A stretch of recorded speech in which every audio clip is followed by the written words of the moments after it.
દોસ્તો જોઈ શકો છો, આ બટાકાના પાળા આવી રીતે બનાવવામાં આવે છે. દોસ્તો આ થોડો બટાકો ઉગાર રહી ગયેલો છે, તો એને હું બોરું છું. જોઈ શકો છો મિત્રો, આવી રીતે ખૂણા પૂરવાનું કામ થાય છે. તો આવી રીતે બટાકા પણ વવરાય છે. બટાકા વાવવા માટેનું પ્લાન્ટર અને પ્લાન્ટર કહેવાય છે. તો જોઈ શકો છો મિત્રો, આવી રીતે બટાકાનું વાવેતર થતું હોય છે.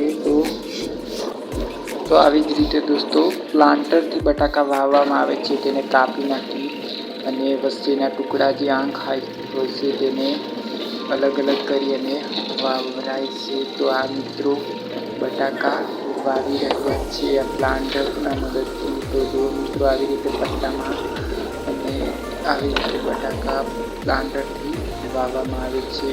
તો મિત્રો સારી રીતે પાળા થઈ રહ્યા છે અને આ એકદમ સક્ર છે. તો સક્ર દ્વારા એને પાળો સરસ બનાવી શકાય તેવી સુવિધા ગોઠવેલી હોય છે. આ પટ્ટાથી મદદથી બટાકા નીચેથી આ પાળામાં જતા હોય છે. મિત્રો જોઈ શકો છો, સરસ રીતે આ બટાકાનું વાવેતર આવી રીતે કરવામાં આવે છે. તો મિત્રો કોઈએ ના જોયેલું હોય તો આ વિડીયોને અંત સુધી મિત્રો બટાકાનું વાવેતર કઈ રીતે કરવામાં આવે છે